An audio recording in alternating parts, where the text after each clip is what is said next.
বাড়াবো না, কারণ আমার গুরু ভ্রাতা এখানে বলছেন সে কনিষ্ঠ, কেবা জ্যেষ্ঠ কেবা কনিষ্ঠ, যেই ভজে সেই শ্রেষ্ঠ। আজকে গৌরগোবিন্দ দাসের চেয়ে আমি ভজনে একেবারে অতীব নগণ্য। আজকে মধুময় আলোচনা করলেন,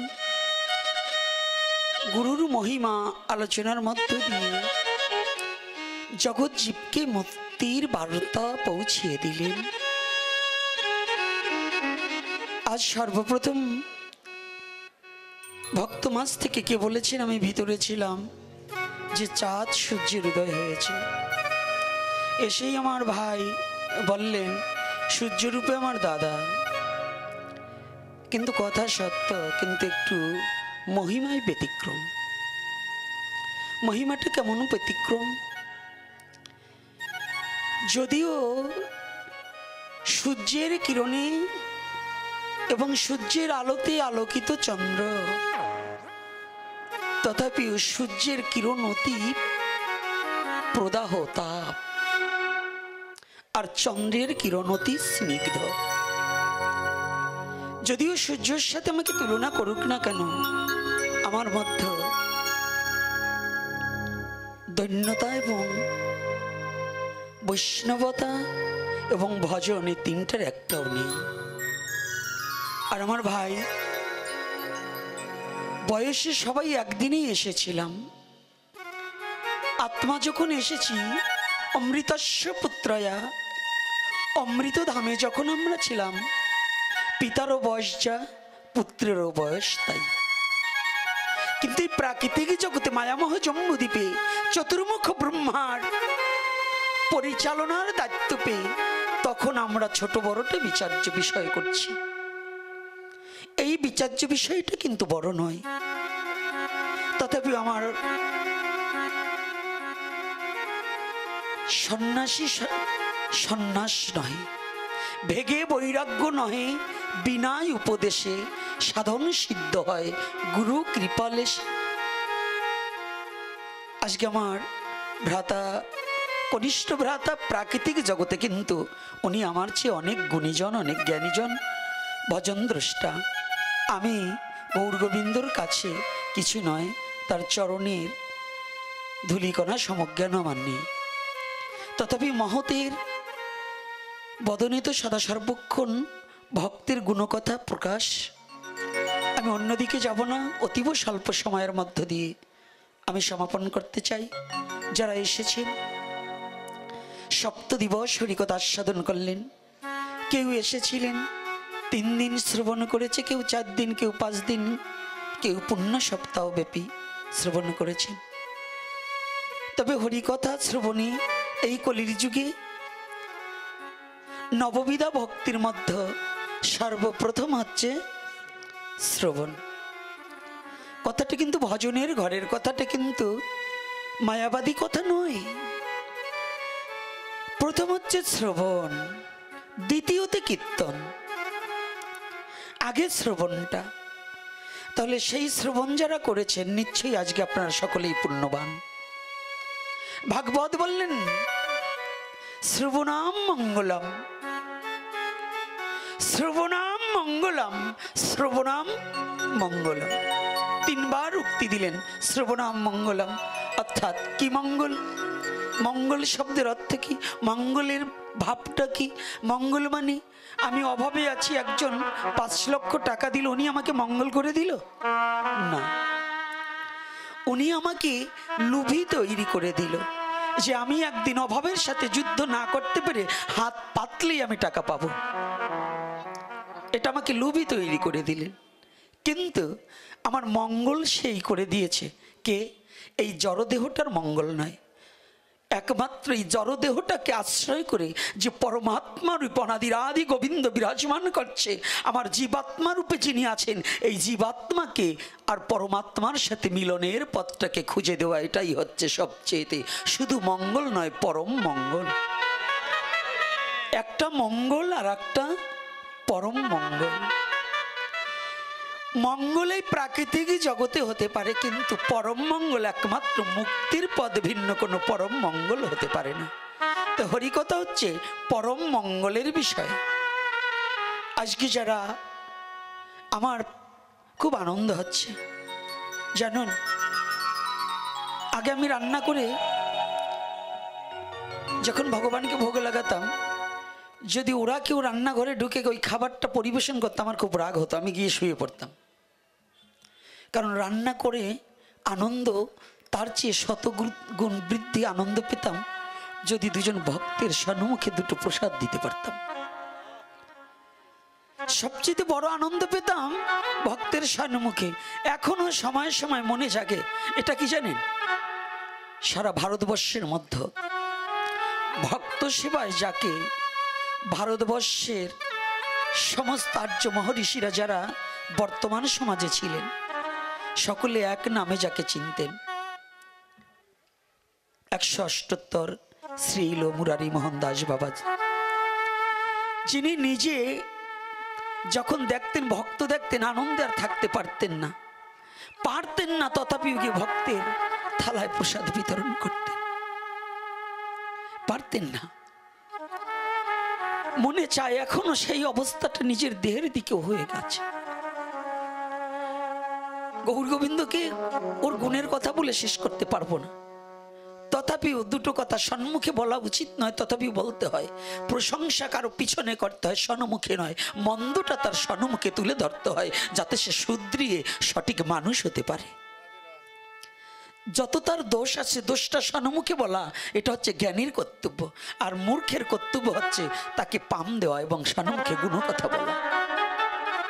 তো আমার কথাটা হচ্ছে সেজন্য না, আমি তাকে বড় করার জন্য নয়, আর আমাকে মহিমা প্রকাশ করার জন্য নয়। আমি যখন গোবিন্দর বাড়ির পাশে যখন অনেক আগে পাঠে যাই, তখন 4 না 5-এ পড়ে, তাই তো 5-এ পড়ে।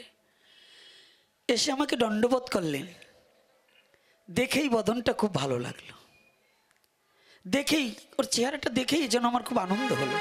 আগরপুরে আমি যখন পাঠে যাই তখন যাওয়ার সাথে সাথেই ওই বদনটা দেখে আমার খুব আনন্দ হলো। আমি জিজ্ঞাসা করলাম যে বাড়িতে গিয়েছি, বাবা একে, বলছি ছেলেটা ছোটবেলা থেকে যেন কেমন, ওর মনটা যেন ভগবানের প্রতি। ওর বাড়িতে নেই এমন কোনো ঠাকুর দেবতা নেই, সব ঠাকুরের চলেন। আর এই গ্রামে যত অনুষ্ঠান আদি হয় সমস্ত অনুষ্ঠানে যোগদান করে।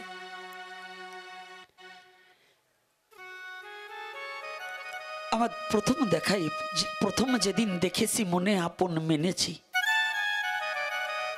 তো এই যে প্রথম দেখা থেকে যে ভালো লাগা, আজকে যে একই ঔরসে জন্মগ্রহণ করলেও, একই পিতা মাতার গর্ভে জন্মগ্রহণ করলেও সে কোনোদিন সতীর্থ ভাই হতে পারে না। ওই ভাইয়ের সাথে অন্তিমে কোনোদিন সাক্ষাৎ হয় না, অন্তিমে কোনোদিন সাক্ষাৎ হয় না, কিন্তু সাক্ষাৎ হয় একমাত্র গুরু ভাইয়ের সাথে। অন্তিমে যদি কোনোদিন কোনো প্রয়োজনে, প্রিয়জনে নয় প্রয়োজনে হয়। আবার এই মাইক জগতের মানুষ প্রয়োজনে মানুষকে ব্যবহার করে, প্রিয়জনে নয়। আর যদি প্রয়োজনে হয়, আধ্যাত্মিক জগতের প্রয়োজনে হয়, ভাই হিসেবে একমাত্র গুরু ভাই তার প্রয়োজনই হয়। কোথায়? ছোট্ট আমার বাসুদেব বলছে যে বাবা 2-4 মিনিটের মধ্যে ছোট্ট একটু কথা কি বলবো? আপনারা কি বলেন? বলবো বাবা? হ্যাঁ, ছোট্ট একটা কথা মনে পড়েছে, না বলে পারছি না। আজকে আমার এই কথাটা বলার ইচ্ছে না, আমার কোনো আলোচনা করার ইচ্ছে না, কিন্তু ভাই তো মহাপ্রভু জানেন গুরু ভাই কেমন বিষয়বস্তু। মহাপ্রভুর গুরুদেব ছিলেন ঈশ্বরপুরী, মহাপ্রভুর গুরুদেব ঈশ্বরপুরী। আবার গোবিন্দ দাসের গুরুদেব ঈশ্বরপুরী, গোবিন্দের গুরুদেব ঈশ্বরপুরী। মহাপ্রভুর সাথে ঈশ্বরপুরীর সাথে ততটা দেখা হয়নি, জীবনে 2বার দেখা হয়েছে। মহাপ্রভুর সাথে আর ঈশ্বরপুরীর সাথে জীবনে কতবার? দুবার দেখা হয়েছে। আমরা তো অনেক ভক্তরা মনে করি গুরুকে যত দেখব ততই ভালো, না দেখলেই ভালো না, যত ভজন করব তত গুরু আমার নিকটবর্তী হবে। ভজন না করলে গুরু কখনো আমার আপনও হতে পারে না। একদিন ঈশ্বরপুরীর শেষ সময়টায় গোবিন্দ হচ্ছে ঈশ্বরপুরীর সেবক, ঈশ্বরপুরীর সেবক। তো গোবিন্দ বুঝতে পারলেন যদি অন্তরঙ্গ গুরু শিষ্য হয়, গুরুর মনের কথা শিষ্য বুঝতে পারে, আর শিষ্যর মনের কথা তো গুরু আপনিই জেনে যায়। এজন্য একজন মুসলমান ভাবুকের একটা গান আছে, গুরুর বাড়ি শিষ্যর বাড়ি বিনা তারে তার লাগাবি। গুরুর বাড়ি শিষ্যের বাড়ি বিনা তারে তার লাগাবি। ওই শিষ্যের মনের কথা হলে ওই গুরু ঘরে বসেই জানতে পাবি।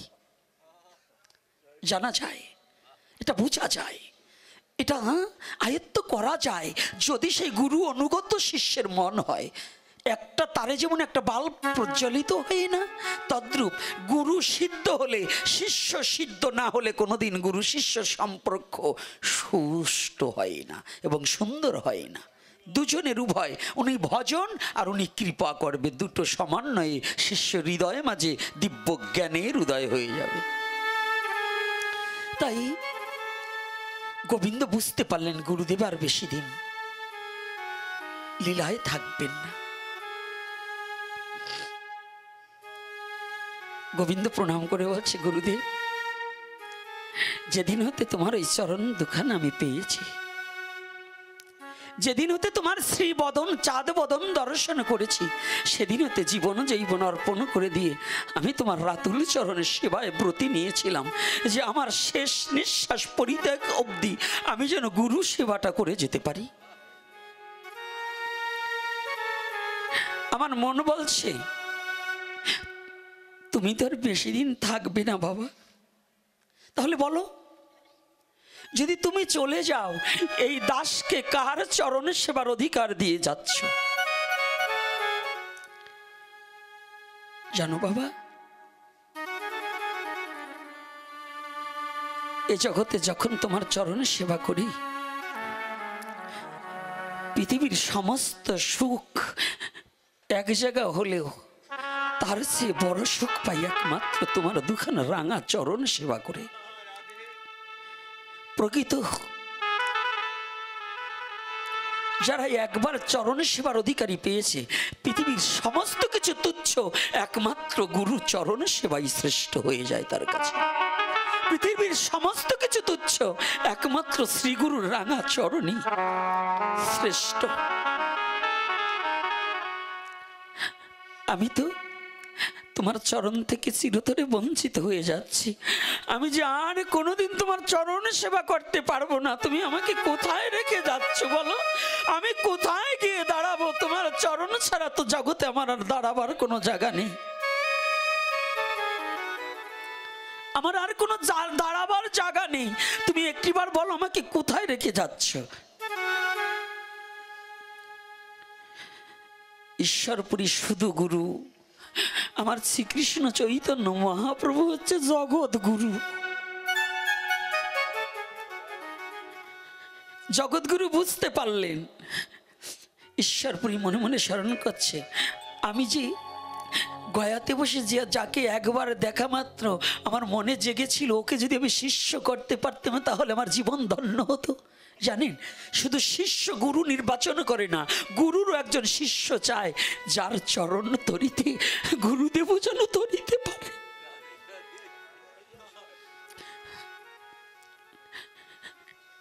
কোনোদিনও কোনো নারী জন্ম সার্থক হয় না শুধু নারী থাকলে।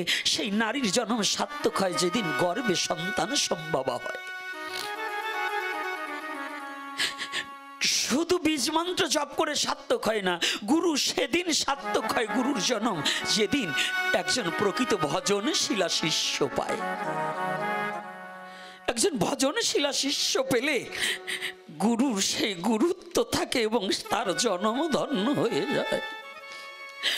যতদিন পর্যন্ত কোটি কোটি ভক্তি শিষ্য করার পরেও যতদিন পর্যন্ত একটা শুদ্ধ কৃষ্ণ ভক্ত শিষ্য না হয়, ওই গুরুর আসা যাওয়া জন্ম, এই মায়ার জগতের আসা যাওয়া, কোনোদিন গুরু নিজেকে মুক্তি দিতে পারে না, পারে না, হবে না।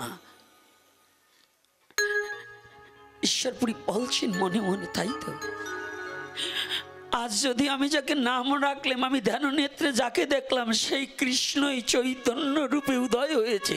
সে যখন এসেছে, আজ আমার শেষ মুহূর্তটা যদি আমার চৈতন্যকে যদি একটু দেখতে পেতাম, আমি যদি আমার নিমাইকে একটু দেখতে পেতাম, ওরে আমি তোর গুরু হয়েছি, ও যে আমার জগৎ গুরু, লোক সমাজে আমি গুরু, কিন্তু ও তো আমার জগৎ গুরু। যদি আমার দুটো নয়নে শেষ নিঃশ্বাস পরিত্যাগের সময় একবার আমার নিমাইয়ের বদনখানা দেখতে পারতাম। স্মরণ করছি, কিন্তু স্মরণ করলে জগৎগুরু কি না এসে থাকতে পারে? দীক্ষা দিয়ে বলেছিল জগৎগুরুকে, তোমার নাম আজ থেকে শ্রীকৃষ্ণ চৈতন্য, জগৎকে চেতন করাতে এসেছো, তবে আমার একটা কথা নেবে। জানি না জীবনে আর কোনোদিন দেখা হবে কি না হবে, তবে আমার একটা কথা নিও। তুমি যে রূপেই হোক, আমাকে তো গুরু রূপে বরণ করেছ, তোমার গুরু হবার যোগ্যতা আমার নেই, তথাপি তুমি কৃপা করে আমাকে গুরু রূপে বরণ করে নিয়েছো। তবে আমার একটা কথা নেবে, যেদিন আমার এই ভবলীলা সাঙ্গ হয়ে যাবে, যেদিন আমার বলতে কেউ থাকবে না, হে জগৎগুরু, সেদিন একটু আমার প্রাণ পাখি যাবার আগে তুমি আমার সম্মুখে দাঁড়িয়ে তুমি একটিবার আমাকে দেখা দিও, তুমি আমাকে একটিবার দেখা দিও। তোমার কাছে আর কোনোদিন আমি কিছু চাইবো না। গুরু করলে দক্ষিণা দিতে হয় না, আমি তোমার কাছে আজকে কোনো দক্ষিণা চাচ্ছি না, তুমি আমাকে দক্ষিণা স্বরূপে শুধু একটা জিনিস দেবে, আমার শেষের দিনে প্রাণনাথ একটিবার আমাকে দেখা দেবে। আমাকে শুধু তুমি একদিন ওই শেষের দিন একটু দেখা দেবে। আজ ঈশ্বরপুরী স্মরণ করছি, দেখা দাও, আজ তুমি দেখা দাও। হে ভব পারের কান্ডারি, একবার আমায় দেখা দাও, একবার আমাকে দেখা দাও। যখনই স্মরণ করছে, ঠিক শ্রীকৃষ্ণ চৈতন্য মহাপ্রভু এসে উপনীত হয়েছে। শ্রীকৃষ্ণ চৈতন্য মহাপ্রভু এসে উপনীত হয়েছে। ঈশ্বরপুরী, তুমি এসেছো, এসেছো বান্ধব। জগতে কেউ না জানুক, জগতের সবাই জানে আমি তোমার গুরু, কিন্তু জানো জগতে তুমি যে সবার গুরু, তুমি যে আমারও গুরু। তুমি সে এসেছো দয়াময়। নিমাই, হ্যাঁ গুরুদেব, ভগবান বলছে, গুরুদেব আপনি না বলেছিলেন শেষের সময়টা একটু দেখা দেবার নিমিত্তে, আজ আমার মন যেন কেন বলছে আপনাকে একটু দেখার জন্য। আমার মন বলছে আপনাকে দেখা, আর বোধহয় আপনার সাথে কোনোদিন আমার দেখা হবে না, আর কোনোদিন দেখা হবে না, তাই শেষ দেখবার জন্য এসেছি।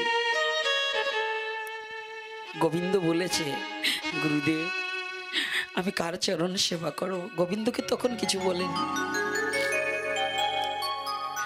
যখনই মহাপ্রভু এসেছে, গোবিন্দকে ডাকছে, গোবিন্দ বাবা আমার কাছে একটু আয়।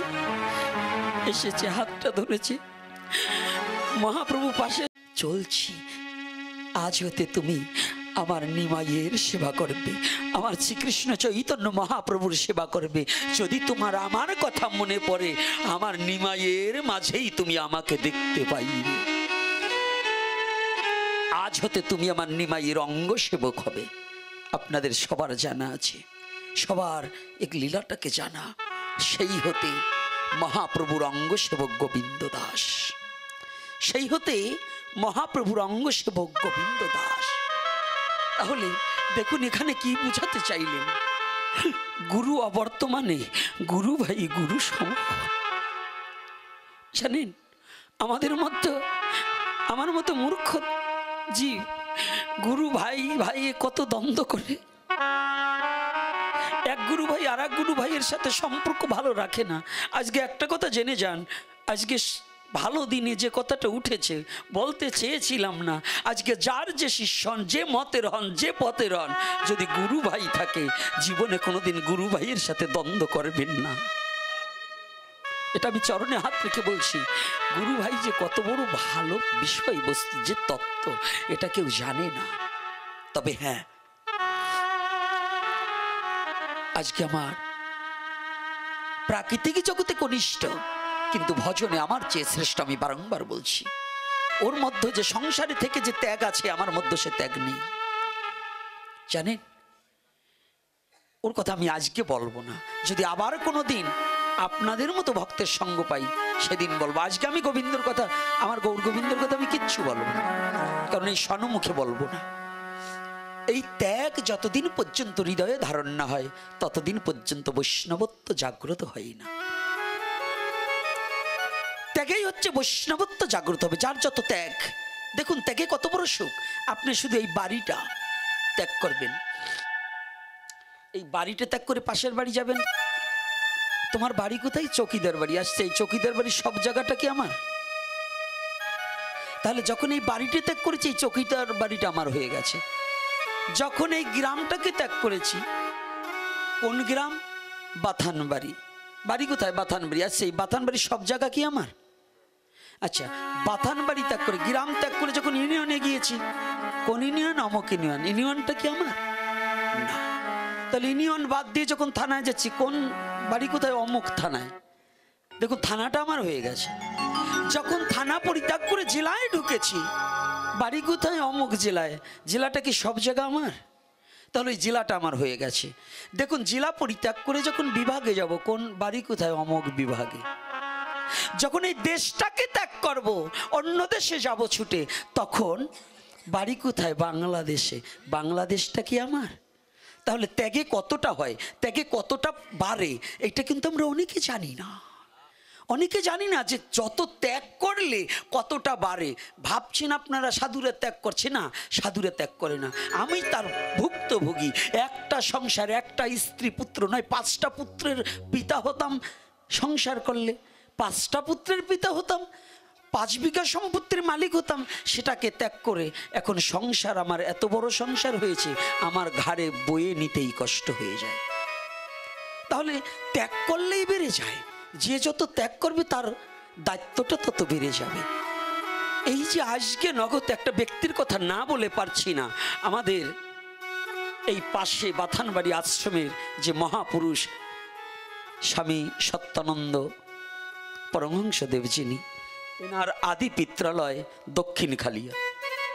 ওই বাড়িতে কেউ তাকে চিনুক বা না চিনুক, একজন জ্ঞানী ভক্ত প্রবর আমাদের ধীরেন বারুরী মহাশয়, সারাটা জীবন আপনারা জানেন, উনি যখন টিয়া পাখিতে দাঁড়িয়েছিল, অনেকে ওনাকে কত কটূক্তি কথা বলেছে। একজন ভাইস চেয়ারম্যান হয়ে যার ঘরের একখানা টিন পাল্টাতে পারেনি, সারা জীবন সমাজের জন্য যা করেছে। আজকে ঘরে গিয়েছি, যারা সেদিনও যারা পরের খেতে কাজ না করলে খাবার পেত না, যার বাবার 1 তোলা জমি ছিল না, রাতারাত তারা কত বড় বিল্ডিং গড়ে তুলছে। অসৎ প্রবৃত্ত টাকা দিয়ে, কত রাশি রাশি টাকা দিয়ে কত ঐশ্বর্য গড়ে তুলছে। আর ধীরেন বারুরী মহাশয়, তার ছেলেটা যে কোথায় থাকবে, আমার বোধ হয় জল যদি বৃষ্টি পড়ে ওই ঘরটায় আগে পড়বে। হাত লড়াতে পারছে না, পা লড়াতে পারছে না। দিব্যজ্ঞানকে নিয়ে গেছি, আমাকে চিনে ফেলেছে। আমি বলছি বাবা আমাকে চিনছেন? হ্যাঁ চিনছি। গোপীনাথ? হ্যাঁ গোপীনাথ আমি চিনছি। জানেন ওই দেবাশিসের যখন 2টো মেয়ে হয়, দেবাশিস কান্নাকাটি করে ধীরেন বাড়ুরি বাবা বললেন, গোপীনাথের কাছে গেলে আমার কোনো দাবি নেই, তবে অন্য জায়গা গেলে তুই যেতে পারবি না। আমার কাছে কয়দিন যাওয়ার পরে কান্নাকাটি করে ভগবান ওকে একটু, আমি দেই নাই, আর ওই কান্নাকাটির জন্য নয়, ভগবান ওর আবার যখন স্ত্রী গর্ভবতী হয়, বারুরি মহাশয় বলছে এইবার যদি ভগবান একটা ছেলে হয় ওর নাম রাখবো গোপীনাথ। ভগবান একটা পুত্র সন্তান দিয়েছে, গোপীনাথ নাম রেখেছে। দিব্যজ্ঞান সাথে ছিল। আজকে আমাকে বলছে, বাবা এই সমাজের দায়িত্ব নিতে হবে, সবাই তো স্বার্থান্বেষী হয়, আমি দেখেছি, আমি জানি, তুমি কিন্তু এই দায়িত্ব অবহেলা করো না। আমি অনেক সময় শাসন করা কথা বলি, অনেক সময় করা কথা বলি, দেখে অনেকে ব্যথা পান, কিন্তু জানেন এই সমাজের দৃষ্টি দেখে, সমাজের চতুর্দিকে দেখে আমার জাতিটাকে একটু স্বাবলম্বী করার জন্য, আমার যুব সমাজকে একটু অনুপ্রেরণা দেওয়ার জন্য, আমার জাতিকে মুক্তির পথ খোঁজার জন্য, আমার জাতিকে সঠিক সনাতন বুঝার জন্য, আমার জাতি রক্ষার নিমিত্তে আমি অনেক সময় দু একটা কথা বলি। এটা আমার জন্য নয়, আমার জন্য নয়। আজকে উনি মৃত্যু পথযাত্রী, হাত পা সব চলে গেছে, শুধু মুখটা লড়ছে। তারপরও যে ব্যক্তির চিন্তা জাতির জন্য, সমাজের জন্য, ধর্মের জন্য, বলুন তিনি কি মহাপুরুষ নয়? আমি মনে করি আমি গোপীনাথ আমার চেয়ে শত শত গুণ জ্ঞানী, জ্ঞানী নয় ভজন দ্রষ্টা। আমি ওনার চরণে, আমি ওনার ঋণ কোনোদিন শোধ করতে পারবো না। ওনার যে ভাবনা, যে জাতির জন্য ভাবতে পারে, সে পৃথিবীতে ভজন না করলেও মহাপুরুষ হয়ে যাবে, কারণ ওটাও তার একটা ভজন, যে জাতির চিন্তা করে। তাই আমি আপনাদের সবিনয়ে চরণে প্রার্থনা জানাই, মায়েরা এবং বাবারা যারা এসেছেন, আমরা সনাতনী, এই সনাতনী জাতির ক্লান্তি লগ্ন, এই ক্লান্তি লগ্নে বেঁচে থাকতে হলে আমাদের অনুপ্রেরণা এবং সাহস এবং শক্তির দ্বারা এবং ভক্তির দ্বারা আমাদের বাঁচতে হবে, তা না হলে বেঁচে থাকতে পারবে না। শক্তি এবং ভক্তি দুটো ছাড়া কিন্তু আমরা বেঁচে থাকতে পারবো না। তাই আমরা অশুভের বিরুদ্ধে লড়তে হবে, অন্যায়ের বিরুদ্ধে লড়তে হবে, আর হরিনামও করতে হবে। হরিনামও করব, অন্যায়ের বিরুদ্ধেও আমরা লড়ব। আর আজকে আমার শ্রদ্ধাভাজন বলবো না সিনহাসিস বলবো, আমি ভাষা হারিয়ে ফেলছি, আমি ভাষা হারিয়ে ফেলছি। প্রিয় আমি, সে আমার প্রিয় বটে, কিন্তু আমি তার প্রিয় হয়েছে কিনা তা জানি না, আমি তার প্রিয় হতে পারছি কিনা জানি না, কারণ আমি তো এমন কোনো কর্ম করিনি আমি বলবো যে আমি অমুকের প্রিয়জন। এইটা বলার সাহস এবং যোগ্যতা আমার মধ্যে নেই। তথাপি আমি আপনাদের চরণে একটা মিনতি জানাই, আজকে যে দিব্যজ্ঞান যার বাড়িতে সপ্তদিবস ভাগবত হলেন, এই বাড়ির মায়েরা বাবারা নয়, এই গ্রামের এই অঞ্চলের সমস্ত ভক্তদের অনুপ্রেরণায় আজকে যে মহতি কাজ হলেন, আমি আপনাদের কাছে একটা ভিক্ষা চাবো। আমি গুরু হতে হলে যে যোগ্যতা, যে মর্যাদা, গুরু কবু সামান্য ধন নয়, অনন্ত, অসীম, অক্ষয়, অব্যয়, এই চারটা বস্তু হচ্ছে গুরুর সংজ্ঞা। গুরু সাধারণ কোনো সামান্য ধন নয়, অনন্ত, অসীম, অক্ষয়, অব্যয়। এই চারটা বিষয় আলোচনা আজকে করার নয়। যদি আবার কোনো দিন আপনাদের চরণ দর্শন হয়, ফুলবাড়িতে 23 তারিখে আছি, তাই না? ফুলবাড়িতে আছি 23 তারিখে, ওই তো স্কুল মাঠে নাকি? আচ্ছা, ওই তো 23 তারিখ, বাংলা 23 তারিখে না? বাংলা 23 তারিখে ফুলবাড়িতে আছি। যদি এটার উপর আবার এই যদি মহাপ্রভু কোনোদিন একটু স্মরণ করিয়ে দিতে হবে, আমি তো মূর্খ মানুষ, ভুলে যাই, তাই কৃপা করে সেদিন দেখবো। আজকে দীর্ঘায়ী করব না, একটু সময় নিয়েছি কেন জানেন? আমার ভাই যেমন আপনাদের বলে দিয়েছে যে না হলে চাল চাবিয়ে খেতে হবে, আর আমি এখান থেকে ধোঁয়াটা লক্ষ্য করলাম যে এখনো থামেনি, এই জন্য একটু দীর্ঘায়ী করেছি। চতুর্দিকে রক্ষা করতে হবে তো।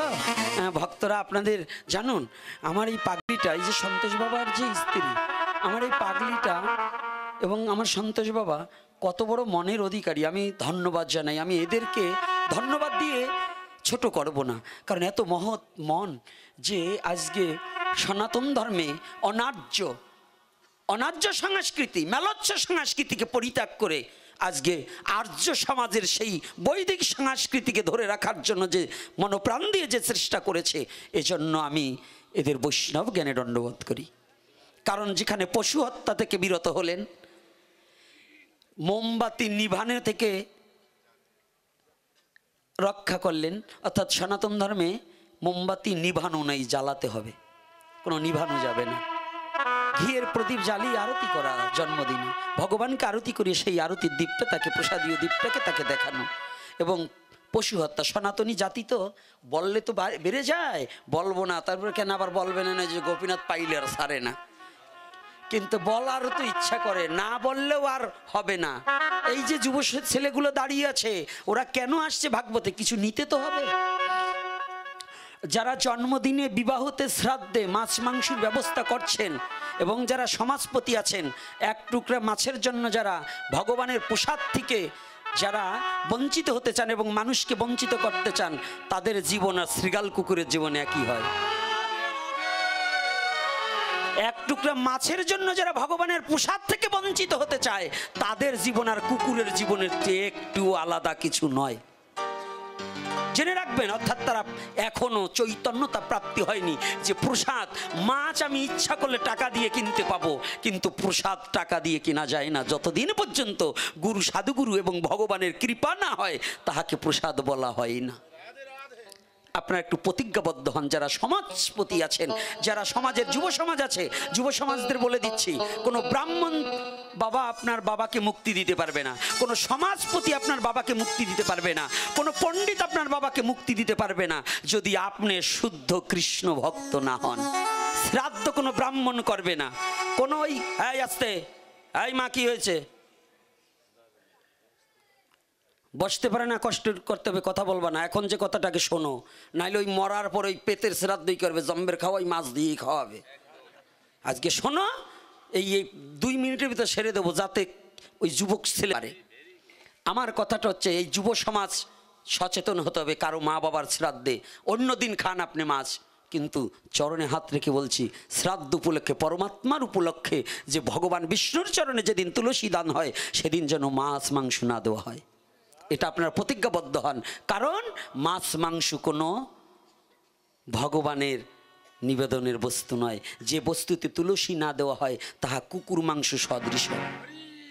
যে বস্তুতে, এটা আমি বলছি না, পদ্মপুরাণ বলছে, যে বস্তুতে তুলসী দ্বারা ভগবান বিষ্ণুকে নিবেদন করা না হয়, তাহা কুকুর মাংস সদৃশ। তা আপনি আপনার বাবার পরমাত্মার উদ্দেশ্যে কি দান করবেন, এটা আপনি বুঝুন। আর যদি ভগবানের প্রসাদ দান করতে পারেন, তাহলে অবশ্যই সাধুগুরু বৈষ্ণব, আরে মাছ তো কতই খাবেন, বাড়িতে খান, কিন্তু এই পরের সর্বনাশ, নিজের নাক কাইটে পরের সর্বনাশ করা ভালো না। আমার ওই টিকাদার বাবা যতই করুক, যখনই যাই এবার সমাজপতিকে চাপে পড়ে, সে উনিও আড়াই যায়। হ্যাঁ, এইগুলো আড়াই যায় এই সমাজপতিরা। আর এই যে এই রাক্ষসে বাউন আছে কিছু, সবাই না, প্রকৃত ব্রাহ্মণ যারা, তারা ওদের প্রণাম করি, কিছু রাক্ষস বাউন আছে, ব্রাহ্মণ না।